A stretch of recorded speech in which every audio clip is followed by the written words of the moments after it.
Okay, two objects, each of mass is 1.5 kg, are moving in same straight line. Okay, right. Let me underline the important terms. Question में important terms को underline कर लिया करो initially. अगर important terms को underline करके रखोगे तो सॉल्यूशन आसान हो जाएगा. ठीक है. दो ऑब्जेक्ट्स में से ईच मासेस मतलब दोनों का मासेस 1.5 kg है. चलिए पहला चीज़ मिल गया.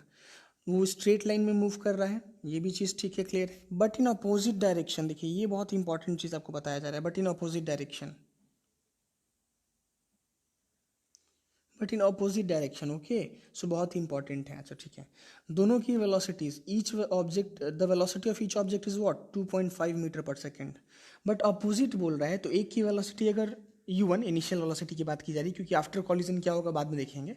अगर एक की velocity u1 2.5 second metre per second है तो u2 क्या होगा -2.5 मीटर पर सेकेंड होगा, क्योंकि अपोजिट डायरेक्शन में मूव कर रहे हैं ना. और वेलोसिटी है वो ऐसा ही वेक्टर क्वांटिटी है. सो वेक्टर क्वांटिटी अगर अपोजिट हो जाता है तो निगेटिव साइन यूज़ करना पड़ता है. ये इस क्वेश्चन में एक हिडन पार्ट था जो आप नहीं समझ पाते. The velocity of each object is 2.5 metre per second. तो आप u1 और u2 दोनों को 2.5 मीटर पर सेकेंड लेते हैं, बट यहाँ गलती हो जाती है, क्योंकि u1 अगर 2.5 मीटर पर सेकेंड लेते हो तो u2 को -2.5 लेना पड़ेगा. या इसका उल्टा भी आप ले सकते हो. अगर u1 को -2.5 ले रहे हो तो u2 को 2.5 लीजिए पॉजिटिव. दोनों अपोजिट में है तो साइन साइन विल रिवर्स है ना. सपोज ठीक है, स्टार्ट करते हैं. So before the collision during which they stick together. Means collision से बस एकदम माइक्रो सेकेंड्स पहले जब वो आपस में स्टिक होंगे तो what is the velocity of the combined object after collision. Means चलिए एक डायग्राम बनाते हैं. सबसे पहले मैंने कई बार कहा है क्वेश्चन जब भी पढ़ो ना पहले इंपॉर्टेंट डाटा को फिगर आउट करो, फिर एक डायग्राम बनाओ ताकि बार बार आपको क्वेश्चन को ना देखना पड़े. This is the first object, this is the second object. No wait, this is not the correct diagram actually. Wait, let me find the let me make it in another way. Okay, this is the first object and this is the second object. ठीक है, ये दो objects हैं, दोनों एक ही line में move कर रहा है बट अपोजिट डायरेक्शंस में. इधर जा रहा है और ये इसी की तरफ आ रहा है लाइक दिस. ठीक है, ये वेलोसिटी का वहाँ पर आपको ये दिख रहा है कंडीशन. चलिए अब देखिए दोनों का मासेस क्या है. मासेस दिया हुआ है, देखिए दोनों का 1.5 kg है, 1.5 kg एंड इसका भी 1.5 kg. Okay, very good. दोनों की वेलोसिटीज़ भी सेम है जो कि 2.5 मीटर पर सेकेंड है. सो वेलोसिटीज़ भी सेम हो गया आपका 2.5 मीटर पर सेकेंड और ये भी 2.5 मीटर पर सेकेंड है. बट चूंकि ये अपोजिट डायरेक्शन में है तो आपको साइन क्या यूज़ करना पड़ेगा, it is -2.5 metre per second है ना. सो ये m1 हो गया और ये m2 हो गया. m2, ये u1 हो गया और ये u2 हो गया. ठीक है, ये डाटा तो हम लोग को इतनी दूर तक डाटा मिल चुका है. अब आगे क्वेश्चन क्या पूछ रहा है कि जब वो कॉलिजन होंगे आपस में, क्योंकि ऑब्वियसली वो कोलाइड करेंगे, आप वहाँ देख सकते हो कॉलिजन तो होना ही होना है. ड्यूरिंग कॉलिजन वो कुछ समय के लिए एकदम मतलब कुछ ही समय के लिए वो आपस में टुगेदर कांटेक्ट करेंगे, टच करेंगे. ठीक है, उसके बाद वो रुक जाएंगे या फिर जो भी करेंगे वो तो बात की बात है, लेकिन उस ड्यूरिंग कॉलिजन की बात की जा रही है. ये क्या है, before collision. Before collision collision case है. और ये ड्यूरिंग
ठीक है. So we will get that is v is equals to what 1.5 into 2.5. ये निगेटिव साइन बाहर आ जाएगा. 1.5 into 2.5 divided by m1 plus m2 that is 1.5 plus 1.5 क्या हो जाएगा. It will become 3.0. Okay, leave it. यहाँ तो आप अब समझ गए हो आंसर हमारा क्या आने वाला है. कॉमन सेंस से आप समझ रहे हो. देखो ये टर्म पूरा पॉजिटिव में, ये टर्म पूरा निगेटिव में हो, it will become 0/3. So ultimately answer is 0. तो velocity is what 0 metre per second after collision. Collision के बाद वो मूव करेगा नहीं, वो मूव ही नहीं करेगा. मीन्स जैसे ही वो कोलाइड करेगा, का डायग्राम देखो, जैसे ही वो कॉलिजन करेगा, कॉलिजन करके वो वहीं पर रुक जाएगा. ठीक है, ये ऐसे ही स्टैक करके रह जाएगा दोनों m1 प्लस m2. ये दोनों ऑब्जेक्ट्स जो है उसकी वेलोसिटी कॉलिजन के बाद क्या हो जाएगी 0. यहीं पर स्टैक हो जाएगा, रेस्ट हो जाएगा, रेस्ट में आ जाएगा. Okay, so thank you.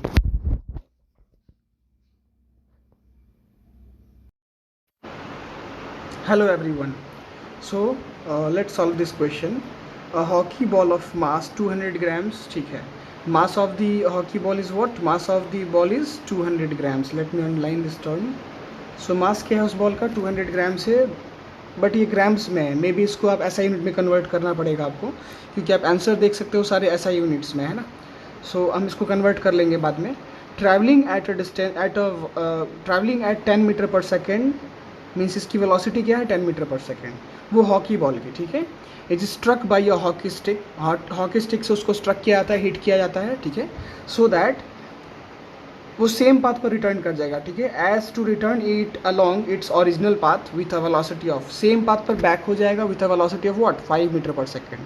तो एक कॉमन सी बात यहाँ समझ आ रही है कि हॉकी बॉल का initial velocity u1 10 metre per second है और फाइनल वेलोसिटी जो है वो -5 मीटर पर सेकेंड है. माइनस क्यों? Because velocity is a vector quantity, और यहाँ अपोजिट डायरेक्शन में वो बॉल मूव करेगा आफ्टर हिट. मतलब वो हॉकी स्टिक से जब हिट होगा तो सेम पाथ पर डायरेक्शन रिवर्स कर जाएगा. सो दैट्स वाई यहाँ पर वेलोसिटी v जो है -5 मीटर पर सेकेंड यूज़ करेंगे. चलिए, calculate the change in momentum of the hockey ball.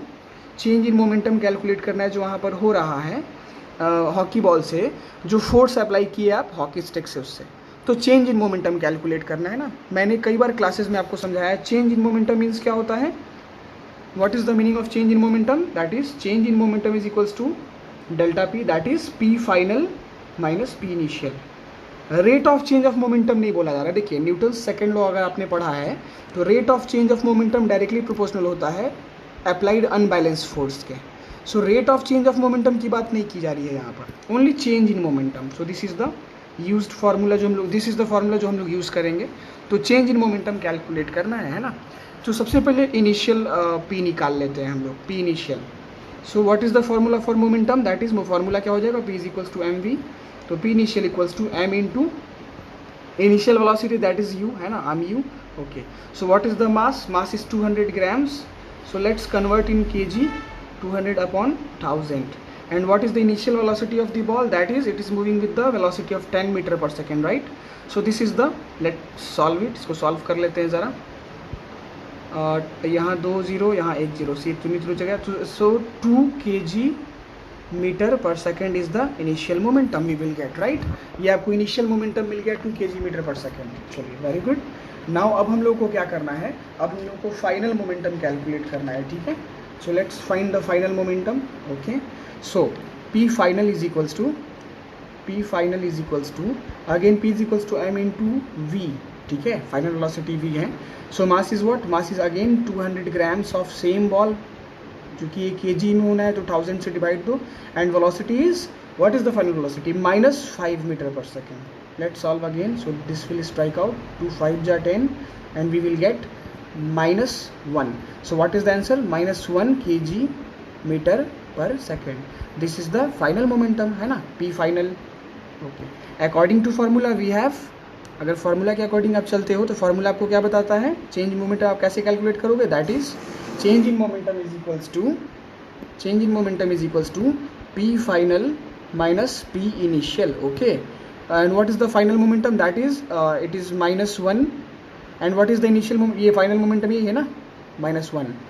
Okay, formula का माइनस जो है यहाँ लगा दीजिए और ये इनिशियल मोमेंटम है ना. This is the initial momentum. So here यहाँ आप 2 लिख लोगे. So overall change in momentum क्या हो गया, -3 kg/s. This is the required answer जो हम लोगों को चाहिए. यही वो रिक्वायर्ड आंसर है जो हमारा आंसर है. ठीक है, let's find in the option. 3 kg/s. Okay, second inverse है, नो प्रॉब्लम, ये आंसर करेक्ट है. ओके, दिस इज प्लस, ये पॉजिटिव वैल्यू है तो ये आपका गलत आंसर हो जाएगा. -5 kg/s. तो हालांकि ये 3 नहीं है तो ये गलत ही है ऑब्वियसली, और ये भी गलत है. ठीक है, तो ये साइन भी बहुत इंपॉर्टेंट है ऑप्शन को करेक्ट करने के लिए. Okay, thank you.